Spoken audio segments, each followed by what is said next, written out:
Transmitting from the Mojave Wilderness in Joshua Tree, California, now is the time for Desert Oracle Radio, the voice of the desert. Night has fallen on the desert in this holy land. Tonight we are going to hear some desert stories from you. From our radio fellowship, from the good people who listen to this program and take the time to put a stamp on a postcard or an envelope and address it to our post office box here in the Mojave Desert.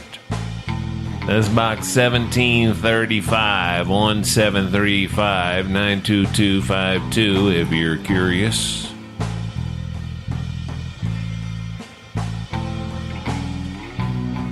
One of these days,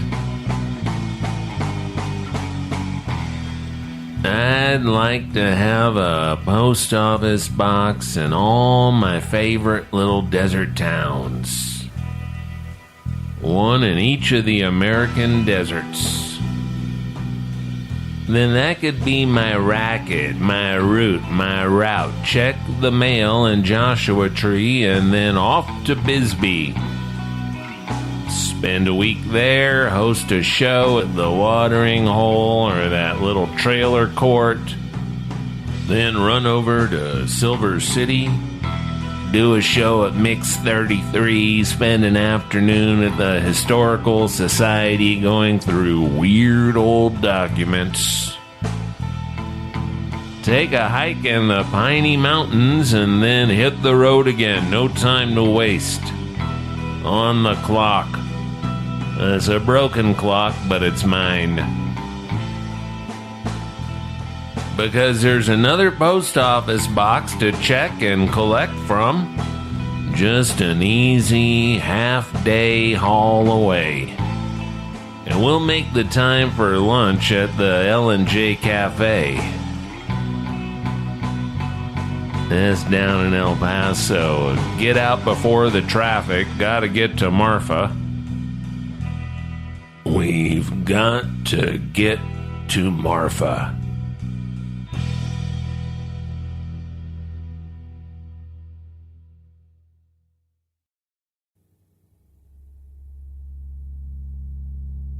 If we land on the right day, a restaurant might be open.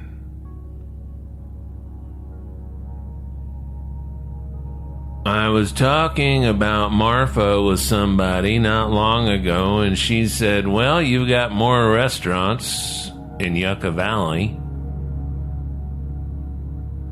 And I said, yeah, but I'd trade all those dreary chains and franchises for some of your 2 days a week joints or 1 day a week joints with good food.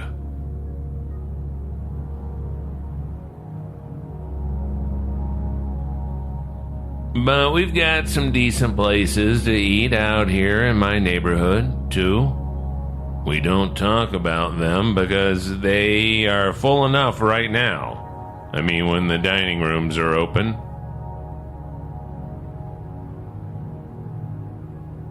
Which they will be again, hopefully, pretty soon. And such talk is making me hungry. After the show, I'm gonna run down the block and pick up my Friday night favorite to go for now. Gotta keep your neighborhood restaurants afloat during these rough times if you can.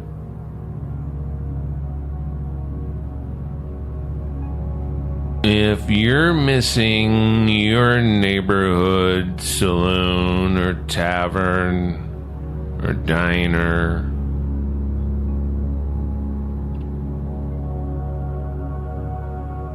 or Mexican joint or sushi shop, you can bet they miss you too. If they're open for takeout, make sure to order. Make sure to tip like you're dining in. Tips aren't really tips at all. A tip is like, I don't know, saying I don't know when you don't know. That's a tip. Or many are called, but few are chosen. Or blessed are the merciful, for they shall obtain mercy. Or always carry condoms. Those are tips. When you live in a system in which people who work full-time are only half paid for their work, and they rely on their customers for, I don't know, money for food of their own, then it's part of the price of dining out, which is one of the great joys in life at table with friends or even family if they can behave. Enjoying food and drink, be it humble or fancy.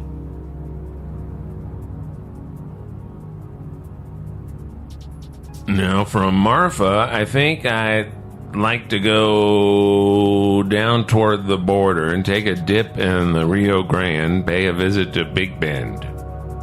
I haven't been there in decades. I did used to love going back and forth across the border all the time, but it has become such a dreary police state zone that I just don't enjoy it like I used to. Tear down this wall, Mr. Gorbachev. Tear down this wall. Next, I guess we'll run up to Lubbock, Amarillo by morning, and then we'll head west to Las Vegas, the real one in New Mexico. Home of the Outlaws, one of the prettiest old towns in the West. They've got, I think, the last Carnegie Library there. A well-known and often wild stop on the Santa Fe Trail. I could go on all night dreaming about being behind the wheel again. Dreaming about my all-electric four-wheel drive pickup truck. AM radio crackling with country western classics. Switching over to AM. Searching for a truer sound.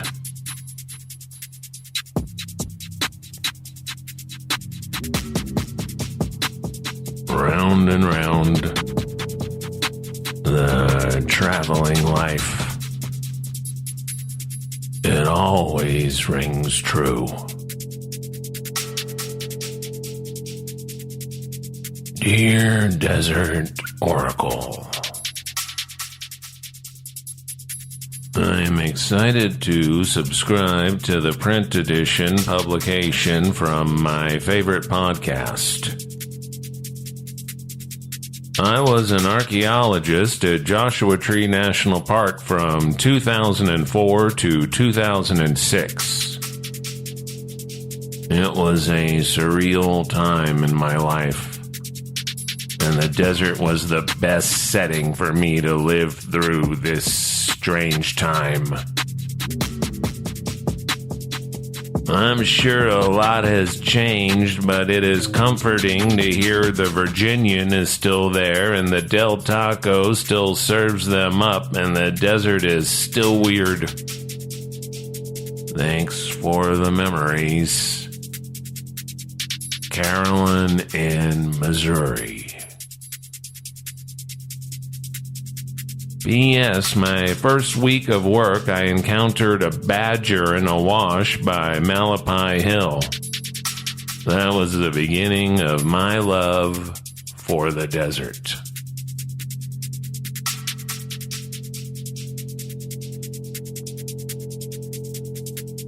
Carolyn, thanks for this letter. Thanks for telling us about your time in Joshua Tree.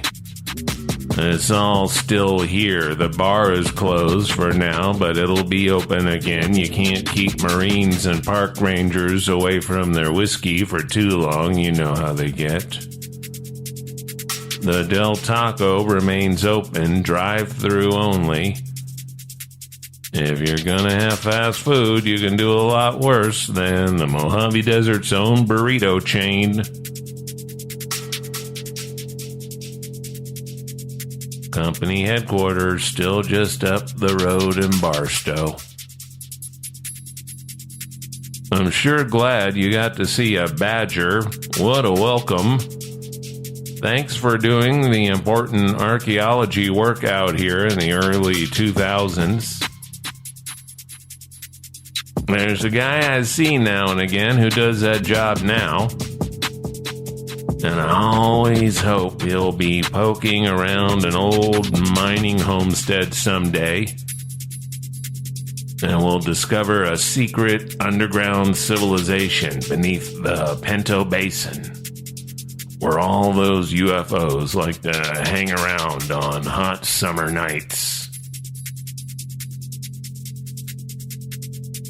Dear Dio, greetings from Louisville, Kentucky. Rest assured, we have a sane and sensible governor who is taking this pandemic seriously, and our family of 3 has been healthy in place. Is that a phrase we're saying now? Healthy in place?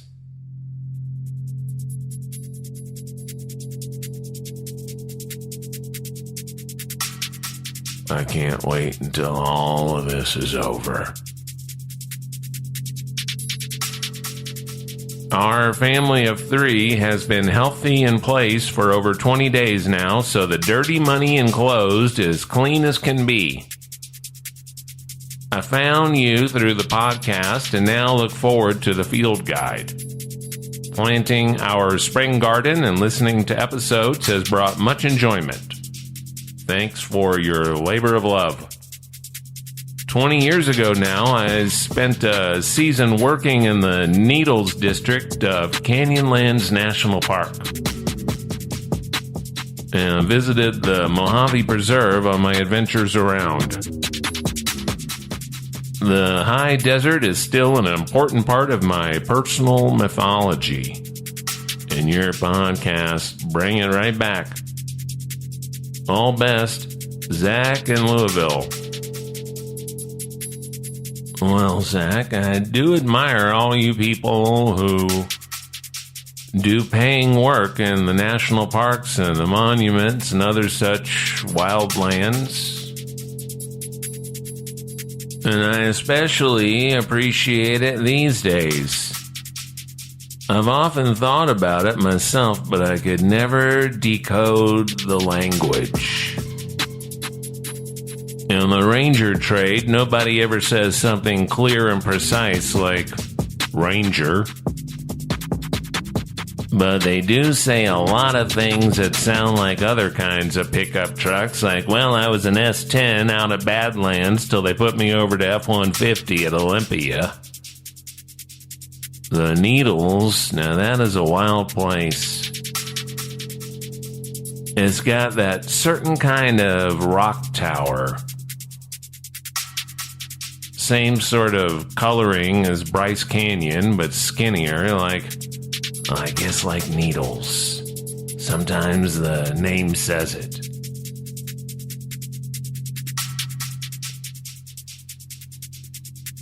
Thanks for sending a check, Zach. I put on my gloves and my duck mask and my cowboy hat and a bandana. Got the Lysol wipes and the tweezers.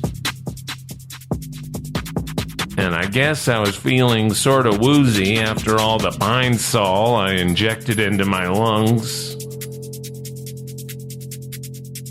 I guess I should not have turned on the White House briefing for medical advice.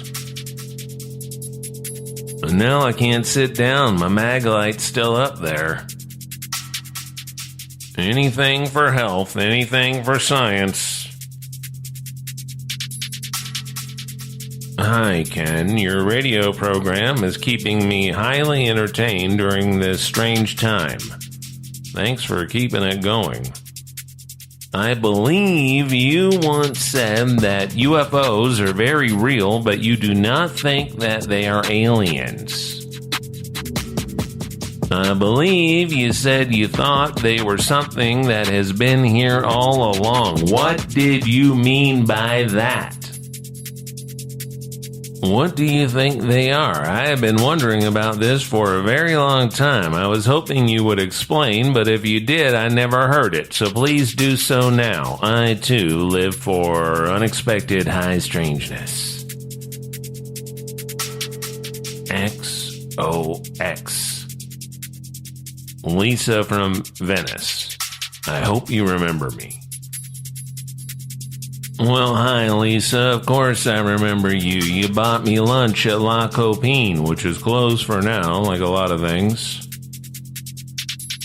I was hoping they would open up a drive-thru, maybe a drive-thru wine bar. Anyway, I don't know one way or another what's behind the spooky UFO sightings, the real experiences, the ones that get inside your head. The ones where there are people just standing out on the interstate, cars and semis stopped in the middle of the highway. Total silence, massive shapes moving like low-altitude barges. Beautiful blinding lights rotating and flashing and blinking. Those sinister spotlights making weird patterns on the open desert. So when I eventually came upon the theories of J. Allen Hynek and Jacques Vallée and John Keel and my ancestor Meade Lane, who first popularized the theory in the 1950s, it just made a lot of sense.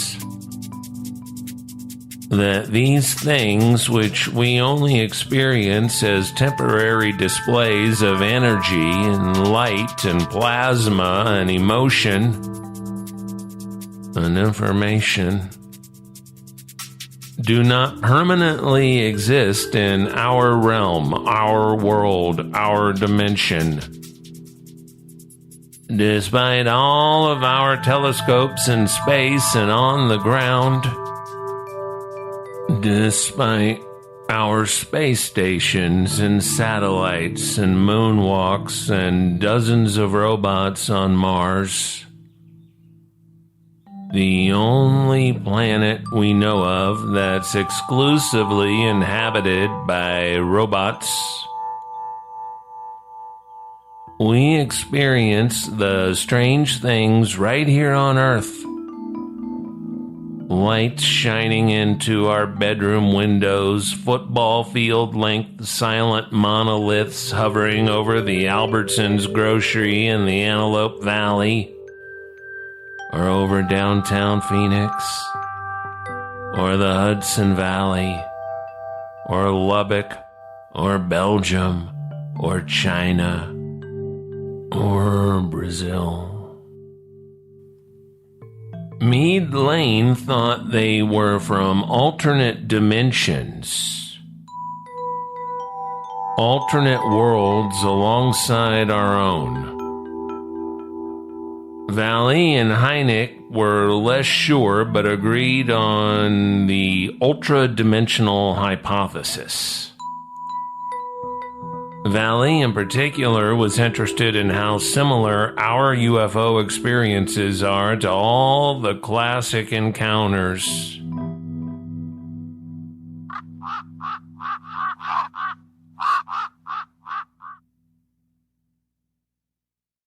With animal familiars,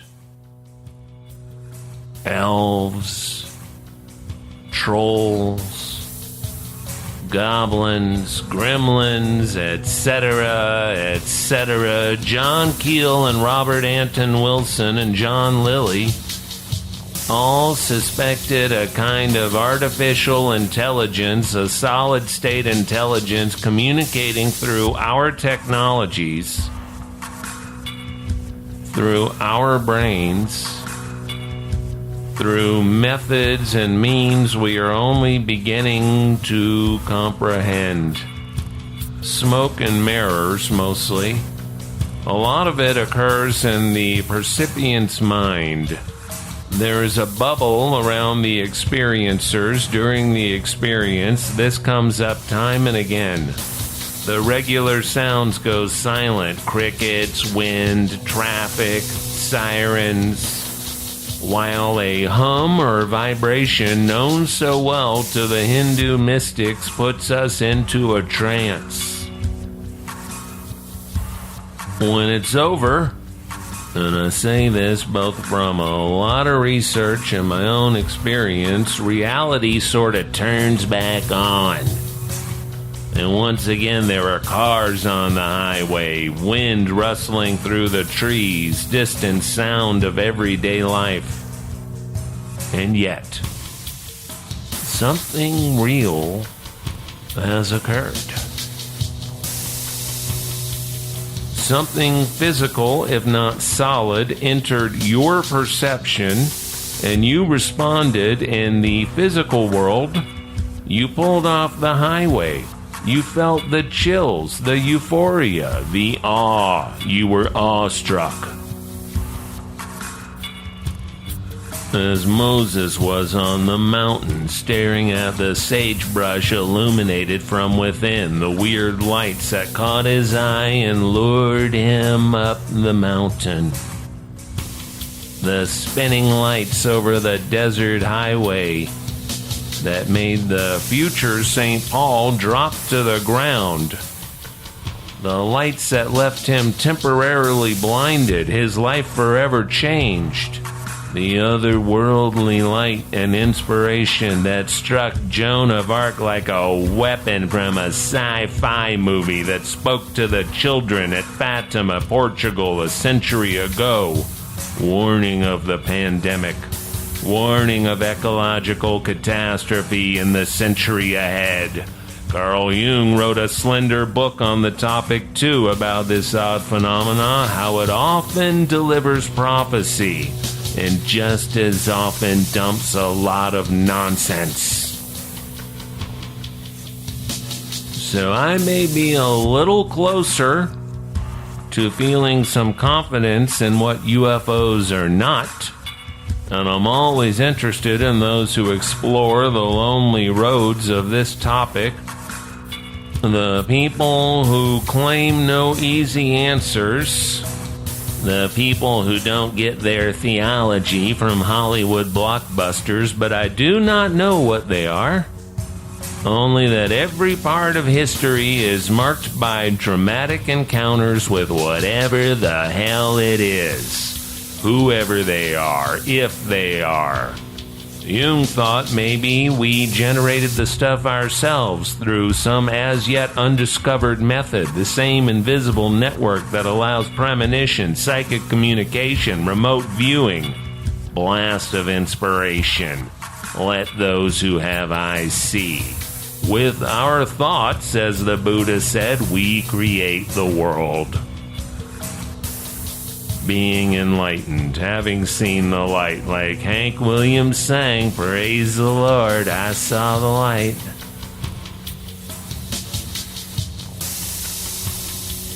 Oh, I lost my mail pile. Here we go. A postcard, a lovely postcard of the New Deal National Park poster for Saguaro National Monument, now a national park. The two-headed preserve, that's the only thing keeping Tucson from becoming Phoenix, or another Phoenix anyway. The third Phoenix. 3/17/20 from the space between the cactus needles. Dear Desert Oracle, Ken and crew, thank you for showing me how to fall in love with the desert all over again. With love, ADW. You are most welcome, ADW. Thanks for giving us a reason to do it.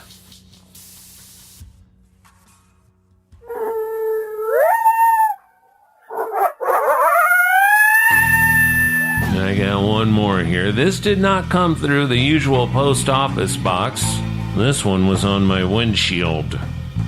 Left there while I was out hiking in a secret place with the dog the other day. It was inside a Forest Service fee envelope, which looks a lot like a parking ticket from a few feet away. Happily, it was not. Plus, this one smelled nice, like cinnamon and sage, something like that. From, it said, a girl and her dog. Best thing I've ever found stuck under the windshield wiper. Quick thanks to Kaylin McCord for sending me a copy of her latest tiny zine. Very pleasing little booklet. This one called Notes from In Place. Issue 1, Red Queen Press, Oakland, CA.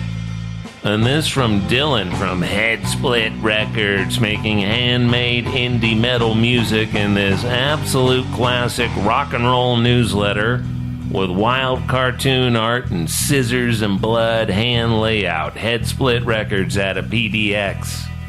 Hey, Desert Oracle, love the publication and listen to every episode of the radio show. Looking forward to your next issue of the Field Guide. Thanks for introducing me to the greatness of red, blue, black, silver. I thought maybe you'd get a kick out of my newsletter. If not, at least it should help out with the toilet paper shortage. It's all metal, so if that's not your bag, then it might drive you mad. Ha ha, cheers, Dylan. Man, I love everything with heart and soul, anything made by people and not by conglomerates, so may the devil bless you for this mighty work, Dylan. Thanks for sending. From Amboy to Zizix and across the Great Mojave Wilderness, this is Desert Oracle Radio. We broadcast from Joshua Tree on Friday nights, locally from our home station, family-owned and operated KCDZ 107.7 FM. Only place you'll get local news around here. You can get our podcast wherever, but it's better on the radio, the way it was meant to be. We've got a Patreon set up as well, and I very much appreciate those of you who contribute to the operation. Thank you for being with us tonight. Good night from the voice of the desert.